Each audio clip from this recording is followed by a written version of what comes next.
Selamat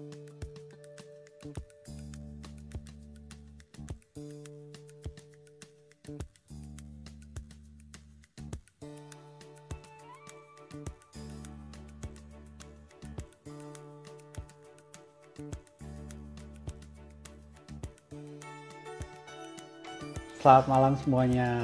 Apa kabarnya? Semoga baik-baik saja ya.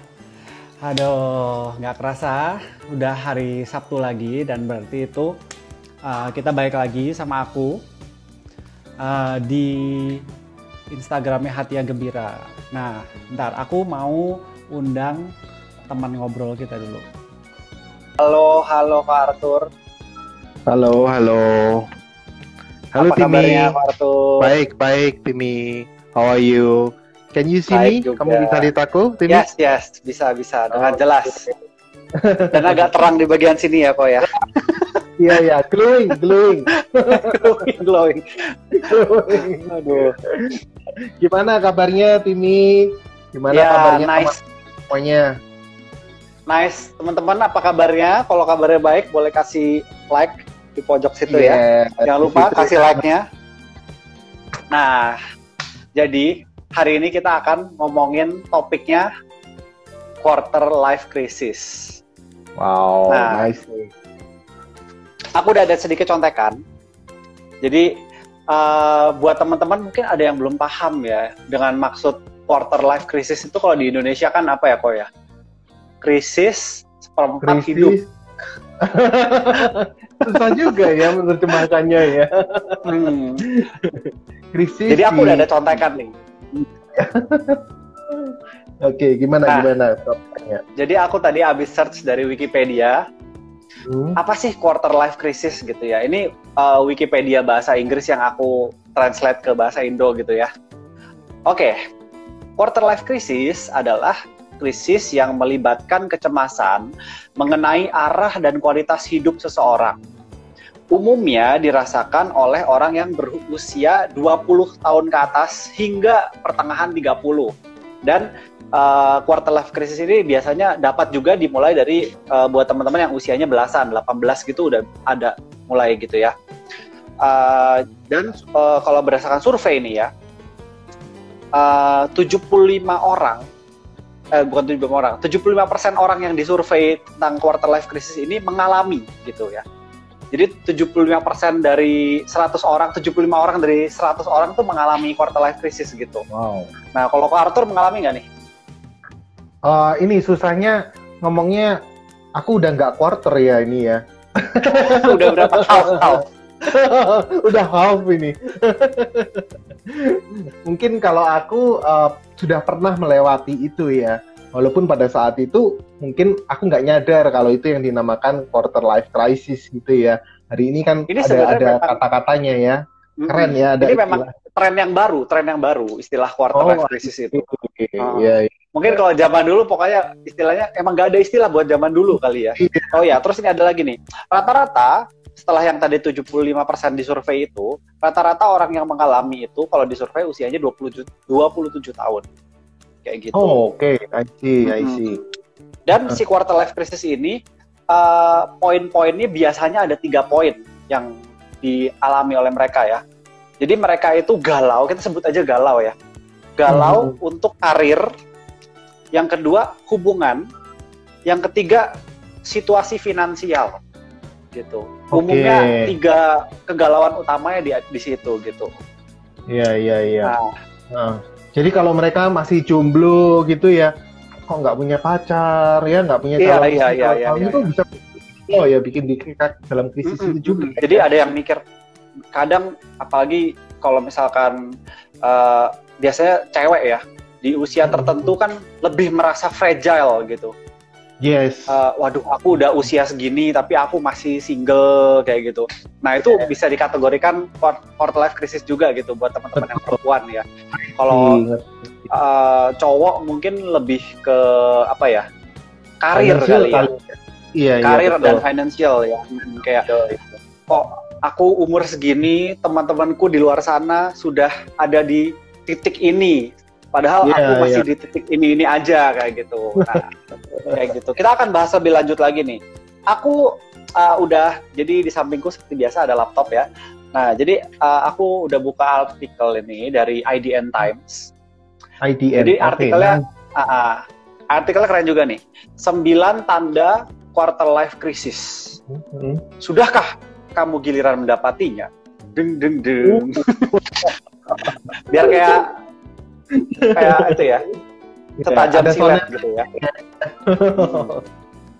Ini tanda-tanda quarter life crisis ya teman-teman ya. Nanti kita bisa komentarin bareng aja ya Pak Arthur tentang tanda-tanda ya ini, karena ini artikelnya belum tentu benar juga gitu, namanya juga artikel kan ya. Oke, yang ciri-ciri pertama, otak kamu seringkali dipenuhi pertanyaan. Kenapa aku lahir di dunia ini? Buat apa kok aku lahir di dunia ini? Kayak gitu. Nah, gimana menurut Pak Arthur? Jadi dia mempertanyakan hal tersebut? Iya sih, aku pernah mengalami, tapi gini ya, mungkin yang relate dengan apa yang aku alami saat ini adalah mungkin midlife crisis, karena aku kan sekarang usia early 40 ya, masih awal gitu ya. Tapi pada saat itu pun ketika aku usia 20-an, aku juga ngalamin itu gitu. Cuman mungkin intensitasnya beda kali ya dengan yang sekarang. Mungkin kalau dulu aku nanyanya itu buat apa ya gue hidup ya, arah gue mau kemana gitu ya. Nah, kalau sekarang gimana? Nah, kalau sekarang nanyanya gue gini, apa sekarang aku sudah tepat arahku gitu? Karena gue udah jalan, gue udah tempuh, gue udah ambil pilihan-pilihan gitu kan. Mulai nanya nih, pilihan yang dulu aku ambil tuh bener kagak ya? Nah, kayak gitu. Bisa ada keraguan-keraguan dulu juga ya, kok ya? Betul, betul. Tapi menarik nih, ini apa namanya? Aku juga baca sebuah artikel, katanya sih ya, ini diteliti oleh, kalau nggak salah, sebentar aku cek dulu ya. Aku juga nggak mau kalah sama kamu, Timi. Aku nggak mau baca. Buka komputer juga ya? Oke, baiklah, boleh. Ini dari Yale School of Medicine, ya. Dia ngomong gini nih, kalau anak-anak muda sekarang, khususnya yang usia 20-30-an yang kamu tadi omong tadi, itu mengalami krisis yang seperti kayak gini, yang kamu ceritain tadi, itu lebih daripada generasi sebelumnya. Jadi bukan hanya mereka mengalami tekanannya lebih daripada generasi sebelumnya, which means kayak seusia gua gitu ya. Jadi apa yang aku alami dulu itu mungkin lebih ringan daripada yang kalian-kalian yang masih muda alamin gitu. Kenapa bisa begitu? Yang menarik di surveinya itu salah satunya adalah pengaruh dari sosial media yang memberikan kita tuh pressure. Sekarang informasi kan gitu loh. Bukan hanya informasi tentang teman kita yang tambah tajir, tambah sukses, sudah punya suami dan lain-lain. Ya. Tapi juga ada banyak sekali opsi-opsi yang ada di luar sana yang dibukakan kepada kita. Nah, kita tuh bingung milih yang mana ya gue ya, enaknya yang mana nih? Maksudnya gue kalau kerja mau kemana? Semakin menekan kita. Gitu sih. Justru dengan banyaknya opsi malah buat kita bingung ya. Yes, ini the paradox of choice sebenarnya ya. Jadi pilihan yang banyak justru membuat kita semakin pusing gitu ya di dunia sosmed ini ya. Iya. Oke kok, aku lanjut ke ciri-ciri yang nomor 2 ya. Tadi kan ciri-ciri pertama, kita sering banyak tanya ya, kita tuh hidup buat apa gitu, aku lahir tuh buat apa. Ciri-ciri kedua adalah, kamu juga selalu kepikiran kalau belum melakukan hal-hal yang terbaik dalam hidup. Nah, ini mungkin teman-teman yang nonton, apakah kalian sudah melakukan hal-hal yang terbaik dalam hidup? Gitu. Iya. Aku lanjut lagi ya, ke ciri-ciri yang ketiga nih ya. Sosial media, nah ini tadi yang Ko Arthur bilang. Sosial media kerap kali bikin kamu cemas dan membuat kamu membanding-bandingkan dirimu dengan orang lain. Wah, ini aku bisa cerita panjang banget nih. Wah, tapi aku mau tanya Pak Arthur dulu nih. Gimana kalau menurut Pak Arthur? Gue setuju banget sih, Tim, tentang hal itu ya. Karena khususnya kalau kita kan cowok ya. Ya, biasanya kita mengukur kita udah sampai di mana itu kan berdasarkan apa yang kita miliki dalam arti karir, finansial yang tadi ya. Nah, hari ini tuh ketika di sosmed kita tuh bisa menjumpai orang-orang yang teman-teman kita yang lama-lama dulu, yang hidupnya itu menurut kita itu, alah ini orang bakal B aja lah ntar, tapi ternyata dia hebat sekali kan. Plot twist ini. Ya, plot twist itu ya. Itu sometimes bisa membuat kita itu menjadi orang-orang yang, waduh, insecure ya, gitu. Gue kayaknya salah nih. Gue kayaknya salah dalam hidup nih. Sometimes hal-hal kayak itu bisa muncul emang, Tim. Jadi gue agree sih dengan hal itu ya. Apalagi kalau hari ini kita lihat banyak sekali ya, orang-orang yang influencer yang hebat sekali. Mereka tuh untuk promote gitu ya, lifestyle yang mungkin hari ini kayak mustahil gitu ya. Crazy rich gitu ya, crazy rich banget ya. Crazy rich gitu ya. Itu juga bikin mikir loh, aduh, gua gagal nih kayaknya, Itu bisa jadi sih ini. Kamu sendiri gimana? Kamu alamin gimana? Nah, ini giliran aku cerita ya. Kalau aku sih ya sama kurang lebih ya. Jadi kayak ngelihat dulu kayak teman-teman sepantaran yang aku kenal dulu, kita main bareng misalkan waktu sekolah. Nah, tapi ketika sudah lulus sekolah itu, wah gila, ini orang berkarya dengan sangat hebat banget gitu. Ada teman aku nih, dia udah jadi YouTuber. Aku nggak sebut nama ya, soalnya ntar jadi promo YouTubepedia gitu ya. Iya. Nah, teman aku jadi YouTuber, padahal dia tuh dulu pas di kampus anaknya pendiam kayak gitu. Anaknya kayak ya udah jadi sebenarnya orang yang ya udah gitu di kampus. Cuman pas ketika udah lulus, wah dia jadi YouTuber, followernya lumayan banyak. Terus aku mulai tuh melihat dia dan merefleksikan dia di aku gitu kan. Kayak wah gila nih orang udah di titik ini gitu. Meanwhile aku follower Instagram aja cuma 2.000 guys, makanya kalian follow aku ya abis ini. @Timothy_Istianto, jangan lupa follow. Malah promo. Follow gue juga ya, @ArthurChandra ya. Malu nih. Gak apa-apa, free promo ya, terima kasih ya. Nah itu jadi kadang tuh kita itu stuck di hal-hal yang remeh ya, bisa dibilang remeh-temeh, kayak jumlah follower, jumlah like, jumlah subscriber. Kadang itu remeh, tapi kadang itu kita kepikiran, tapi wah gila nih, orang ini sudah di titik ini gitu. Itu sih kalau yang aku rasain sih. Itu salah satu contohnya temanku yang YouTuber itu. Cuman banyak sih, sebenarnya banyak di hal lain. Ada temanku, oh ya udah cicil rumah, yang satu udah udah berprestasi, udah salaman sama presiden. Aku salaman aja sama siapa tuh? Sekarang kan itu udah salaman ya. Sekarang gini aja kan kalau salaman. Iya gitu. Iya. Gitu. Lebih lanjutnya, gimana kok? Nggak, gua mau nanya, apakah ketika melihat hal-hal seperti itu membuat kita tuh jadi kayak insecure ya? Jadi kita pelan-pelan kayak merasa tertekan juga gitu ya. Mungkin kita nggak sadarin ya, tapi kelama-kelamaan kayak numpuk gitu kali ya. Iya, itu kayak kita membandingkan diri kita lah dengan orang lain gitu kan. Apalagi kalau lihat influencer dah itu, aduh gila nih orang, gaya hidupnya lavish bener gitu ya. Mau makan malam aja ke Singapura dulu gitu. Ada loh, beneran. Presiden Surabaya ceritanya tuh. Cuma aku pingin makan waktu itu tau nggak apa sih namanya? Yang ada di Singapura tapi nggak ada di Indonesia, cuma kayak pingin makan Old Chunky atau apa gitu. Dulu Old Chunky belum ada di Indonesia. Aku pingin Old Chunky, yuk kita ke Singapura gitu. Itu ada, jadi kayak wah gila, bos ya. Meanwhile aku anak restu. Sama dong. Buat yang nggak tahu restu itu kayak warteg dekat tempat kita. Oke, kita lanjut ke poin nomor 4.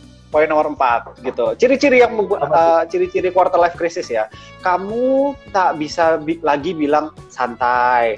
Semua nanti pasti akan baik-baik saja. Gampang kok, nanti semua pasti beres. Kita udah nggak bisa kepikiran itu karena kita gila sih. Duh, gua kok begini aja, gua nggak bisa tinggal diam ini gitu. Ini sebenarnya hal yang bagus juga sih. Karena tidak membuat kita ada perasaan secure, itu menurut aku ada sisi positifnya. Kalau perasaan insecure itu diiringi dengan kita mau maju, diiringi dengan kita melatih diri kita untuk lebih bagus lagi kayak gitu. Oke. Gimana menurut Pak Arthur? Ya, setuju sih, karena aku juga lagi baca ya, kalau ketika seseorang mengalami perasaan-perasaan semacam itu ya, di usia-usia tertentu, anyway di semua usia sih, kita tuh penting untuk mencari solidaritas. Artinya penting sekali untuk kita punya teman-teman yang nggak toksik, teman-teman yang bisa ngebangun kita gitu ya. Jadi kayak kita ada di dalam sebuah sekolah hangat gitu ya, yang membuat kita tuh ngerti, oh, gua ini mean something kok gitu ya. Walaupun aku nggak bisa ngomong di Instagramku makan mahal cek gitu, nggak bisa gua kayak gitu. TikTok kan sekarang gitu. Ada loh yang TikTok, ya ampun. Rumah mewah 400 hektar cek. Nah, aduh, makan 50 juta. Aduh, susah. Iya, ya ampun, makan 50 juta itu, aduh, makan motor apa dia ya? Makan interior mobil.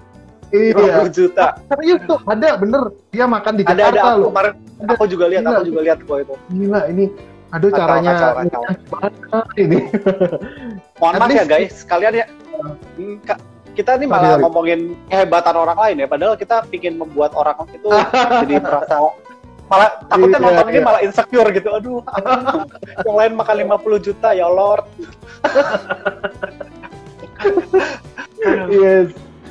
Yes. Lanjut, nomor 5. Bener Timi, kita mesti punya temen ya. Iya, benar. Kita jadi harus punya teman ya guys. Oke, balik nomor 5. Saat belanja, kamu mulai pikir ulang karena baju kesukaan tak cocok lagi dengan usiamu sekarang. Ini kalau aku enggak, untungnya aku enggak yang poin 5 ini ya. Kalau Kak Arthur gimana? Tolong diulang. Jadi waktu belanja, mau beli baju tuh udah mulai mikir-mikir, gila ini aku cocok nggak ya pakai baju ini? Aku pantas nggak ya gitu? Kalau aku enggak sih. Itu di poin itu aku bodo amat lah. Aku mau pakai baju apapun, lu terserah lah mau ngomongin gue apa, nggak peduli gue. Gue beli aja yang gue suka sih. I see. Kalau Kak Arthur gimana? Cek, kalau itu sama sih. Gua nggak tahu. Kalau teman-teman ada yang merasakan hal yang demikian, misalkan mau beli baju terus pikir-pikir dulu, boleh komen di bawah curhatnya. Ntar barangkali Kak Arthur bisa memberikan solusi terhadap itu. Nomor 6. Saat sedang ngobrol dengan teman-teman, kamu menyangkal sekaligus memuji diri sendiri kalau masih muda. Nah, itu gimana nih maksudnya penulis ini nih? Gitu. Oh, ini nih. Pernah nggak kamu menyangkal usia kamu sambil bercanda ke teman-teman? Atau saat berada di situasi atau lingkungan, kamu histeris karena kamu yang paling tua? Wah, ini aku barusan mengalami sih. Barusan mengalami ini. Gimana tuh ini? Kan tadi pagi aku habis lari pagi kan, biasa sama teman-teman lari yang biasanya lah gitu ya. Nah itu ternyata aku paling tua loh, kayak oh shit man gitu, kayak aku kenapa paling tua guys. Sedih guys. Cuman untungnya mereka kayak nganggap aku biasa-biasa aja gitu, aku juga cukup gitu. Kadang juga males ya kayak ditua-tuain, padahal aku tuh pengen tampil muda gitu loh guys. Buat yang belum tahu, aku 30 tahun ya sekarang, jadi udah bangkotan. Nggak ketebak ya. Oke, kita lanjut ya. Dalam dunia kerja, kamu dilema antara ingin menapaki puncak karir atau menikmati dunia selagi kamu masih bisa. Waduh, ini juga sih kadang ya. Kadang karena waktu kita terbatas ya.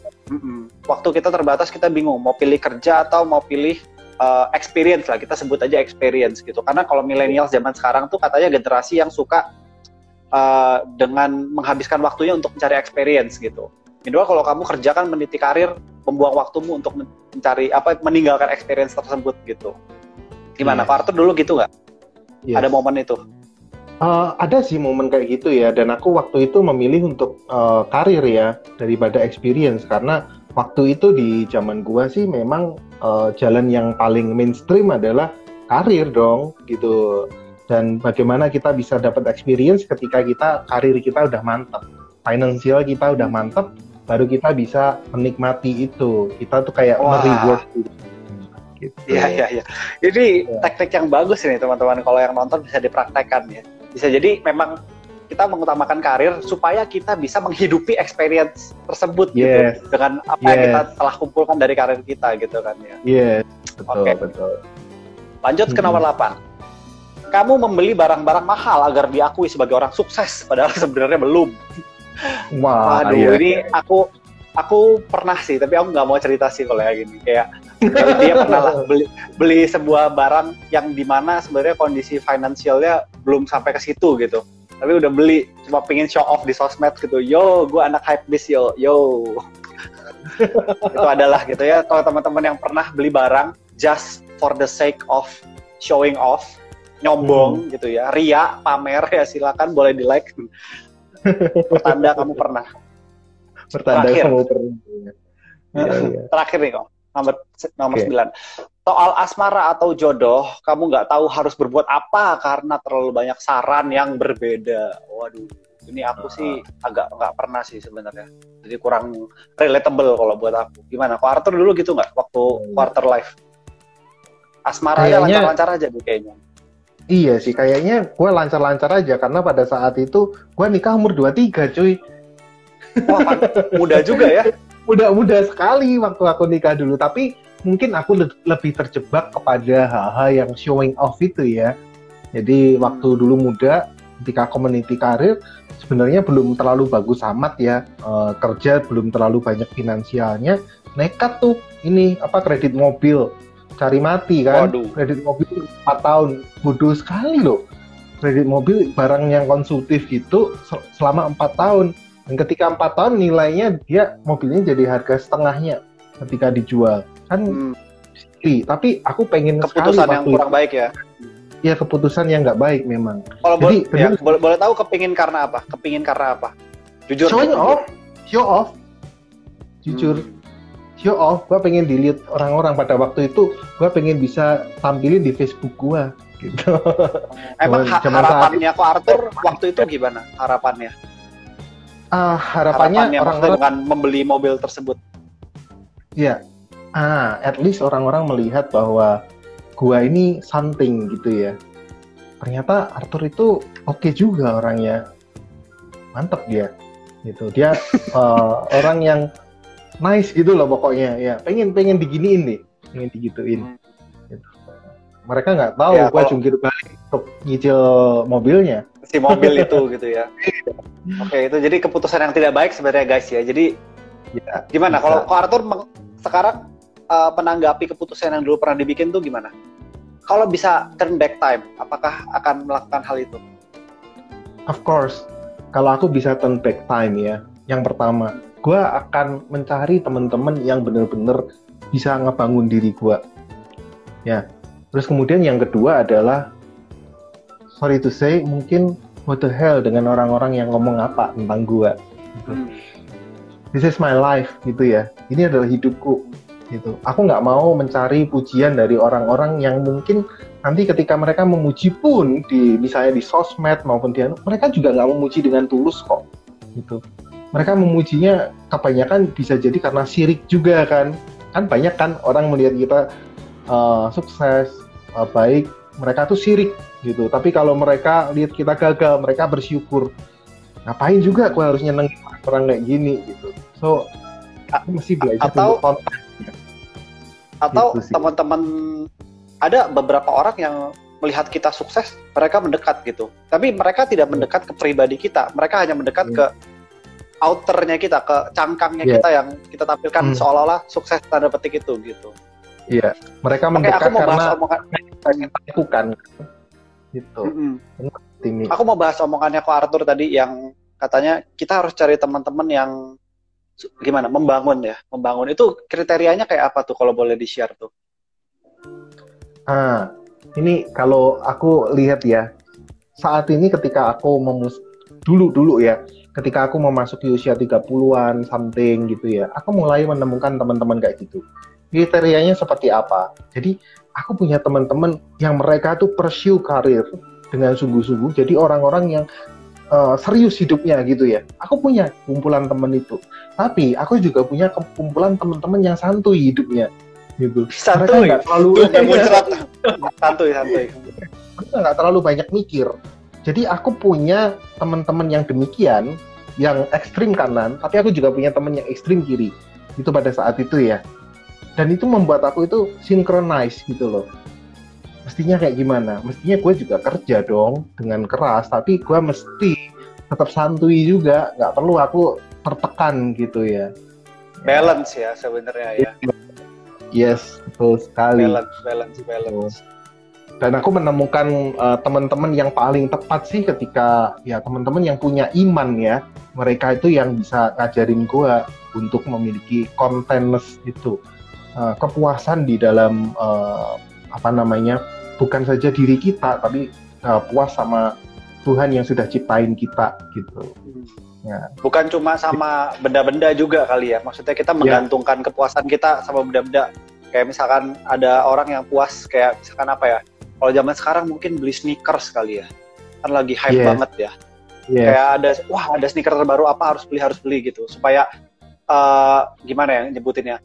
Ada orang tersebut pingin dipersepsikan, jadi kayak misalkan, wah aku yang anak zaman sekarang aku lihat nih banyak yang pingin dipersepsikan sebagai orang yang fashionable, gaul, hype beast lah istilahnya gitu. Dengan cara harus mengikuti tren saat itu gitu. Wah abis ini keluar sneaker ini beli, abis ini keluar aksesoris ini beli, Oreo Supreme 500.000 isi cuma 3 biji beli. Kan mahal banget ya Oreo Supreme ya, itu 500.000 kalau dibuat beli Oreo biasa, waduh bisa sampai diabetes. Yes. Iya, Timi. Ada tips-tips lagi nggak nih, Pak Arthur? Gimana buat teman-teman yang mungkin sekarang lagi quarter life crisis nih, itu cara menghadapinya gimana? Tadi kan kita udah ngebahas tentang pergaulan nih. Sekarang yang lain apa? Mungkin aku lebih tertarik pengen nanya ke kamu nih, Timi. Kalau buat gitu. Kamu yang hari-hari ini ya, di dalam usia yang 30 gini ya, itu apa ya yang kamu lakukan untuk kamu bisa bukan hanya survive tapi bisa melawan ini gitu ya, krisis ini gitu. Kira-kira apa sih? Awalnya memang aku sempat sih ada momen-momen, aku cerita dulu ya, kayak pernah ada momen-momen tersebut gitu ya, kayak gara-gara Instagram sebenarnya, jadi kayak di Instagram aku dulu suka followin influencer yang aku anggap keren gitu ya. Jadi kayak wah gila nih orang fashionable banget nih, orang kece parah gitu kan. Aku follow ya dalam secara tidak alam bawah sadar aku pingin tanda petik menjadi seperti mereka gitu. Bukan menjadi mereka tapi menjadi seperti mereka dalam gaya hidup, dalam gaya hidupnya, lifestyle-nya tuh wah gila nih keren. Foto di kafe kece gitu kan, terus bajunya keren kayak gitu tuh ada keinginan memang pingin kayak gitu nih ya. Ini jujur-jujuran aja nih ya guys. Kalian juga pasti pernah kan di rumah. Jadi kayak pingin kayak gitu. Nah, terus satu momen aku merasa kayak wah kok aku dengan melihat mereka ini justru aku semakin hancur, justru bukannya terinfluence secara positif, tapi terinfluence negatif kalau buat aku personally ya. Jadi waktu itu aku sempat unfollowin beberapa influencer tersebut gitu. Aku nggak mau lihat kontennya. Karena dengan melihat konten mereka justru membuat aku down gitu. Ini aku bukan ngomong ini suruh teman-teman unfollow orang-orang ya, bukan. Cuman aku mau cerita aja. Aku dulu sampai kayak gitu. Gak semua orang hasilnya kayak aku kan bisa jadi malah terinspirasi secara positif gitu. Di aku enggak, aku terinspirasi secara negatif gitu. Sampai aku unfollowin beberapa influencer yang menurut aku bad influence justru jadinya. Padahal mereka tuh tidak menyampaikan bad influence yang kayak ngomongnya kasar atau ngeprank, kan sekarang banyak ya ngeprank mau ngasih sampah dibungkus yang bagus kayak gitu. Itu kan benar-benar bad influence. Nah kalau yang aku tuh enggak, padahal mereka tuh cuma kayak influencer biasa yang ngepost di kafe yang gitu-gitu. Cuman buat aku jadinya bikin aku tambah down karena aku melihat mereka udah di titik itu, padahal aku masih belum apa-apa waktu itu gitu. Gitu sih ceritaku kok. Yes, thank you. Apakah teman-teman pernah? Kalau pernah boleh komen di bawah. Biar aku tidak merasa sendiri guys. boleh tekan like-nya ya. Iya boleh. Ada nggak sih tombol like-nya? Ini kalau di tempat kita nggak ada tombol like ya soalnya kok kan itu kayak iya betul. Ada di sini kalau mereka lihat. Iya. Ini ada teman-teman yang tanggepin juga nih dari Erna. Betul. Carilah teman-teman yang benar baik, yang benar-benar baik ya. Lalu dari Michelle mengatakan pergaulan buruk merusak kebiasaan yang baik. Ya pergaulan hari ini juga ini ya, kita juga nggak bergaul secara offline tapi juga online kan. Kayak kamu misalnya follow influencer itu pun bisa dilihat sebagai sebuah pergaulan gitu ya. Nice. Jadi ketika kita mungkin following orang-orang yang membuat kita semakin down, kita mesti pertimbangkan ulang nih, ya. Iya. Buat apa gua follow gitu ya? Thank you ini. Ya. Benar sih kok. Ini apalagi dunia sosmed dah. Apalagi sekarang, aduh TikTok ya guys. Siapa yang kalian punya TikTok nggak sih? Aku pengen tahu. Kalau punya komen ya di bawah ya. Wah TikTok itu tambah lama Gila, tuh ya. tambah gimana ya?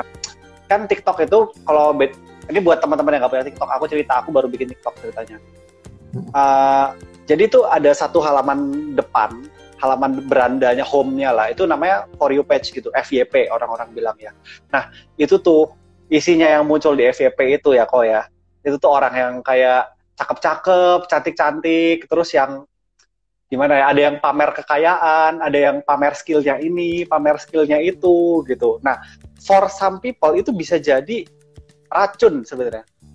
Karena gitu dengan ya? Kita melihat itu, kita melihat ke diri kita sendiri, gila nih orang cakep banget, ini orang ganteng banget, ini orang tajir banget, ini orang sempurna banget.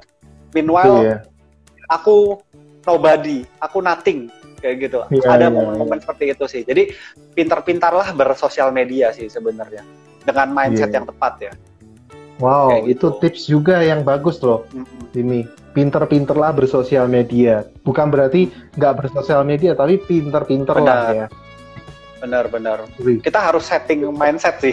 Ini buat teman-teman yang lagi quarter life crisis tentunya ya. Jadi kayak benar-benar setting mindset aja. Kita jangan sirik lah itu. Gimana ya? Jangan sirik, jangan membandingkan diri kita ke mereka kayak gitu.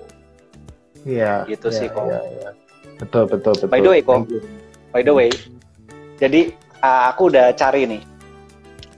Kita kan ngomongin quarter life crisis, salah satu poinnya adalah kesuksesan gitu ya. Karena kita menilai kesuksesan kita bandingkan dengan orang lain. Kayak kadang ada momen-momen, ini aku di umur segini udah kok belum jadi apa-apa gitu. Teman-teman aku ada yang udah cicil rumah, ada yang kayak Pak Arthur udah beli mobil gitu. Ada yang anaknya udah 10. Kayak bener-bener kita compare. Itu anak 10 orang apa hamster? Yes. Nah, aku tadi abis cari artikel juga gitu ya. Jadi artikel ini ngomongin tentang sukses itu orang punya rodanya sendiri-sendiri gitu ya. Kita roda hidup orang itu berbeda-beda gitu kecepatannya. Kadang kita di bawah kayak roda kan, kadang kita di bawah, kadang kita di atas gitu. Nah, muternya itu kecepatannya beda-beda tergantung orang tersebut gitu kan ya. Jadi kita tidak bisa compare. Nah, ini aku ada artikel yang judulnya sukses di usia tua. Jadi aku mau kasih tahu teman-teman beberapa orang yang justru suksesnya itu setelah umur Pak Arthur, mungkin bahkan lebih tua dari Pak Arthur tapi bisa sukses. Nih, ada Sam Walton namanya. Sam Walton ini yang punya Walmart. Jadi Walmart itu kayak gimana ya? Kayak Indomaretnya Amerika kali ya? Iya. Atau Indomaret, kayak betul. Kayak Indomaretnya Amerika gitulah ya. Dia jual kayak semua kebutuhan sehari-hari gitu. Dia itu ternyata baru sukses di usia 44 tahun. Gitu. Terus ada Vera Wang. Vera Wang ini dia desainer pakaian, fashion designer, dia baru sukses di usia 40 tahun. Nanti teman-teman bisa search saja ya ini, bisa catat, ntar search saja di Google gitu ya nama-nama ini. Nah, kalau ini aku yakin teman-teman semua pasti tahu namanya. Stanley Marvel. Tahu nggak? Jadi di Marvel tuh selalu ada bapak-bapak tua yang kacamataan selalu muncul. Nah, dia itu baru meninggal. Oh iya, dia meninggal di usia 90 something beberapa tahun yang lalu kalau nggak salah. Nah, si Stanley ini ternyata dia baru sukses justru di usia 39 tahun dengan bikin karakter Fantastic Four. Itu 39 usianya. Terus ada, ini juga semua orang pasti tahu nih, Colonel Sanders, KFC. Kentucky Fried Chicken ya guys ya. Dia baru sukses dengan KFC-nya itu di usia 62 tahun. Lalu ada ini McD juga. McD itu Ray Kroc namanya. Ray Kroc ini teman-teman bisa nonton filmnya juga, ada judulnya apa ya waktu itu ya. Adalah pokoknya aku nggak bisa lupa sekarang judul filmnya apa. Dia sukses di usia 52 tahun gitu ya. Nah ini juga ada orang namanya Momofuku Ando. Momofuku Ando ini orang Jepang yang menciptakan apa? Mie instan. Sekarang siapa yang nggak pernah makan mie instan kan? Dia menciptakan Nissin di usia 48 tahun. Oke. Terus Henry Ford, pencipta mobil ya. Pencipta mobil Henry Ford itu di usia 45 tahun suksesnya. Dan terakhir dari list aku ada namanya Adolf Dassler. Adolf Dassler ini penemu sepatu Adidas. Dia suksesnya di usia 49 tahun. Gitu. Wow. Okay. Nah, tapi ini ada pertanyaan bagus juga nih, aku lihat di bawah dari Hernandut gitu ya. Jadi dia ngomong sukses itu definisinya apa sih gitu kan. Nah, dari list yang aku bacain tadi, definisi suksesnya tentu saja finansial gitu. Padahal sukses kan nggak selalu itu gitu kan, standar sukses orang beda-beda kan. Kalau dari Arthur gimana standar suksesnya? Setuju sih. Bagi aku sukses itu bukan sebuah tujuan, tetapi sukses is a progress ya. Progres perjalanan kita, di mana kita itu berkembang. Kita berkembang secara emosi, kematangan. Kita berkembang juga di dalam experience yang seperti kamu tadi sempat sebutkan. Tapi nggak bisa ditutup kemungkinan bahwa sisi finansial itu sebuah hal yang juga cukup penting juga di dalam kita mengkategorikan sebuah kesuksesan. Walaupun kita nggak bisa ngomong nominal tertentu ya. Karena bagi seseorang mungkin nominal sekian itu sukses gitu, tapi bagi orang lain enggak lah, segini aja itu udah sukses gitu. Jadi intinya sih mungkin kesuksesan selain sebuah progres adalah sebuah contentness, apa sih itu contentness? Contentness itu sebuah kecukupan gitu ya. Saya merasa saya cukup dan saya bahagia dengan ini gitu. Ya. Kita bisa ngomong gitu gimana ini. Ya, happiness is a mindset ya sebenarnya kok ya. Jadi kayak ada yang pernah lihat gambar itu nggak, yang juara 1, juara 2, juara 3, tapi yang juara 3 lebih bahagia gitu. Kayak aku juara, yang juara 1 kayak lebih kayak aduh kayak nggak sebahagia itu. Jadi kayak sebenarnya ya betul kata ko Arthur tadi, contentness gitu ya. Jadi apakah kita merasa puas dengan apa yang kita sudah punya kayak gitu. Betul sekali. Ya, kita mungkin bisa jadi konglo ya, jadi konglomerat. Tapi mungkin aja kita nggak sukses karena kita selalu merasa bahwa kita tuh kalah dibanding orang lain gitu ya. Yes, betul. Okay. Ini juga Hartono, ada. Juga asik. Hartono Ji, sukses. selalu untung karena selalu sabar. Jadi jangan lupa sabar ya teman-teman ya. Sabar. Ya. Selalu sabar dan tetap bersyukur. Yes. Oke, aku ada artikel lagi. Ini jadi artikelnya bagaimana cara menghadapi quarter life crisis. Ada 7 cara menghadapi quarter life crisis. Wow, 7 ya? Ya, oke. 7 kali. Yang tadi 9, sekarang 7. Catat boleh. Yang pertama, jangan bandingkan quarter life crisis Anda dengan orang lain. Kayak gitu. Ini maksudnya gimana ya? Jadi mungkin ada orang-orang tertentu yang quarter life crisisnya itu bisa kita anggap sepele kali ya. Jadi mungkin kita, wah masalah quarter life crisis kita tuh finansial. Wah gila, aku harus bayar utang, aku harus bayar cicilan, aku harus bayar ini. Meanwhile, orang lain quarter life crisisnya cuma apa ya? Aduh, aku followernya kok dikit ya gitu. Bisa jadi kayak gitu kan, beda-beda gitu. Jadi memang nggak bisa dibandingkan apple to apple quarter life crisisnya gitu ya. Jangan membanding-bandingkan dirimu dengan orang lain. Nomor 2, jangan ikuti standar dalam lingkup sosial. Nah, memang lingkup sosial tuh kadang punya standar tertentu ya. Kayak apa ya nih ya? Kalau aku asal Surabaya nih ya. Aku mau cerita tuh yang Crazy Rich Surabaya tuh. Jadi ada nih. Apalagi kalau Crazy Rich Surabaya kawin. Gila. Itu kalau aku mau tema gurun, Jasmine dan Aladin. Wah, itu ballroomnya tahu-tahu ada pasir, ada onta gitu kan, ada karpet terbang. Terus panggil jin beneran bisa keluar dari botol gitu. Nah, itu. Jadi orang Surabaya itu aku kadang melihat, mungkin dari sini ada yang dari Surabaya, kalian pasti akan merasakan ya. Kalau itu ada benernya yang aku omongin ini. Jadi kayak dalam pernikahan tuh ada mau bersaing gitu ya. Jadi kayak pingin heboh-hebohan gitu. Kalau bisa masuk koran dah kalau gitu. Kalau bisa ngundang presiden kayak gitu. Nah itu ada tuntutan sosial di kasta sosial tertentu gitu. Kayak wah gila nih, si A pesta 17-an, ulang tahun Sweet Seventeen, entertain undang Agnes Monica, wah aku gak mau kalah, aku harus ngundang Beyonce misalkan kayak gitu, harus kayak ada, kenapa kok ada perasaan ingin bersaing terus gitu. Itu sih. Jadi nomor 2, jangan ikuti standar dari lingkungan gitu, karena ya kita harus bahagia dengan apa yang itu tadi Ko Arthur bilang, konten tadi itu ya. Terus nomor 3, ketahuilah apa yang jadi prioritas gitu. Ini mungkin di konteks finansial ya Ko ya. Kalau kita ngomongin finansial, kita jadi wah apa yang kita prioritaskan kayak gitu. Jadi ketahui apa yang jadi prioritas. Lalu nomor 4, coba cari lingkungan dan suasana baru gitu, supaya kita mungkin terbuka kali ya perspektifnya ya. Jadi mainnya harus agak jauh ya. Benar. Mainnya jangan daerah Tanjung Duren aja ya Ko ya. Iya. Mainnya agak jauh gitu, mungkin ke Bekasi ya guys ya.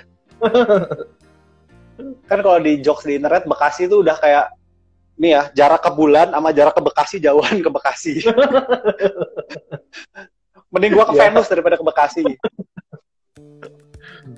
Nah, jadi juga cari lingkungan dan suasana baru itu membuat perspektif kita tuh terbuka gitu ya. Kalau mungkin bisa jadi dengan kita melihat dunia, kita tuh tahu ternyata tuh kalau aku cara untuk membuat aku less worry, less anxiety adalah dengan kayak melihat dunia. Jadi aku tuh tahu, oh aku tuh nggak sendiri pertama. Jadi quarter life crisis ini bukan cuma aku aja, ini problem yang dialami banyak orang. Dan bisa jadi problem yang aku alami itu sebenarnya nothing buat orang lain. Bisa jadi aku tuh sepele sebenarnya kayak gitu. Jadi itu mengajarkan aku untuk bersyukur sebenarnya. Gitu. Oke, nomor 5 nih ya Ko ya. Tadi nomor 4. Sekarang nomor 5, tanyakan pada diri sendiri apa impian terbesarmu. Gitu. Oke. Mirip kayak tadi ya, prioritas yang nomor 3 tadi ya. Apa yang jadi impian kamu? Ya, agak mirip-mirip ini. Jadi ya, betul. Kalau kita tahu impian kita apa, habis itu tapi jangan lupa udah tahu mimpinya, atur prioritas ya, benar. Ya, betul. Nah, ini nih. Sesuai dengan komennya Bapak Hartono yang tadi ya. Latih kesabaran, dan biarkan semua mengalir apa adanya. Jadi nggak usah pretensius lah maksudnya kali ya. Jadi kita nggak usah pretensius lah. Kalau nggak usah berusaha membahagiakan orang yang sebenarnya nggak terlalu peduli sama kita juga gitu. Ya, boleh itu baik ya. Ada baiknya juga ya. Nah, yang terakhir, jangan biarkan orang lain menentukan apa yang terbaik untuk dirimu. Nah, ini mungkin agak mirip-mirip ya dengan tadi ya. Jangan ikuti standar dalam lingkungan sosial kayak gitu. Ya, agak-agak mirip-mirip ini. Kayak gitu. Mungkin Ko Arthur mau nambahin kisi-kisi dalam menghadapi quarter life crisis? Iya sih. Tadi kan aku tertarik yang nomor 4 tadi kamu bilang mencari lingkungan atau dunia yang baru ya. Nah, hari ini kita lingkungan atau dunia yang baru itu terbuka sekali di sosial media. Bukan hanya dengan kita follow influencer-influencer yang mungkin one day bisa bikin kita malah semakin merasa insecure. Down. Tapi kita bisa menemukan hobi-hobi baru ya kali. Kesibukan-kesibukan baru yang kita bisa lakukan di dunia online, di dunia internet hari ini. Untuk kita justru bikin influence gitu. Kita make something. Wah, bagus ini. Iya, itu membuat kita tuh keluar dari cangkang kita gitu loh. Ya, selama ini gue meratapi nasib, meratapi diri. Sekarang gue enggak lah. I mean something kok. Gue akan mencoba bikin sesuatu, apapun itu, gitu ya. Berkarya ya. Berkarya. Yes. Apalagi di dunia online ini, semua orang bisa punya platform ya. Sekarang ada Instagram, ada YouTube, ada TikTok ya. Jadi teman-teman bisa menunjukkan apa yang teman-teman mampu dan bisa share ke orang lain dengan itu gitu ya.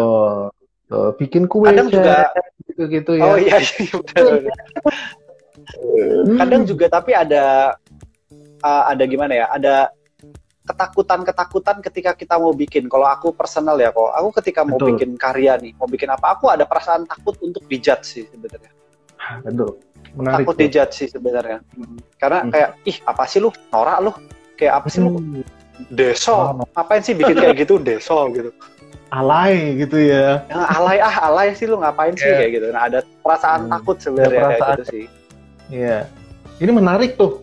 Bisa buat topik berikutnya kalau kita ngobrol-ngobrol ya. Oke, nanti ya pemirsa. Menarik tuh. Yes. Kira-kira itu ada perasaan. Ada perasaan takut itu sih ya. Yes, betul. Ya.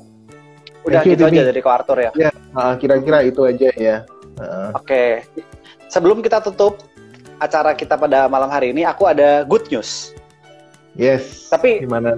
Aku udah nyari-nyari good news ya. Honestly, karena memang ini hard time. This is hard time ya. Semua orang mengalami ya. Ini 2020 is hard time. Jadi aku cuma nemu 2 good newsnya. Oke. Tapi lumayan good news. Yang pertama, jadi Indonesia itu tahun 2019 itu bikin kapal selam. Pada tahu nggak Pak Arthur?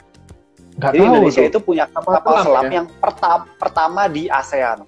Kapal selamnya itu dibikin sama BUMN, namanya PT PAL, namanya Alugoro. Dan itu kerjasama sama Korea waktu itu. Nah itu bisa dapat dibilang terdepan di ASEAN, soalnya negara ASEAN lain belum punya, baru Indonesia yang punya. Bahkan selevel Singapura juga nggak punya. Gitu. Wah, makanya ini good news. Sebuah prestasi lah ya buat negara kita gitu. Masih Agustusan nih. Masih Agustusan. Terus yang terakhir. Nah, ini buat teman-teman yang suka main game, e-sport sekarang resmi diakui oleh negara. Gitu. Jadi e-sport itu sudah terdaftar di Kemenpora dan KONI. KONI apa nih? Komite Olahraga Nasional Indonesia. Jadi kayak sudah ada lembaga yang menaungi lah gitu. Jadi e-sport ini ke depannya bisa menjadi olahraga yang serius lah gitu. Bisa menjadi bahkan bisnis yang serius. Iya. Oh, ini berita baik beneran ini. Jadi aku nggak perlu jogging kayak kamu ya. Main e-sport. Main game gue udah olahraga. Nanti yang kekar jempolnya nanti ya. Karena main terus kan, kekar jempolnya nanti ya. Aduh, ya jadi buat teman-teman yang suka main e-sport, jadi tidak lagi dianaktirikan lah ya, si e-sport ini sudah dianggap serius dan diharapkan ke depannya memang bisa menjadi profesi yang serius gitu. Jadi bisa mendapatkan penghidupan dari profesi itu juga kayak gitu sih. Ya cukup 2 aja karena nggak nemu yang lain ya guys. Mungkin kalau teman-teman ada berita bagus mungkin bisa ya DM aja ke Hati Yang Gembira, ntar kita bacain kali ya pas live selanjutnya kayak gitu. Oke, terima kasih buat yang sudah nonton. Terima kasih juga Ko Arthur buat ngobrol-ngobrolnya.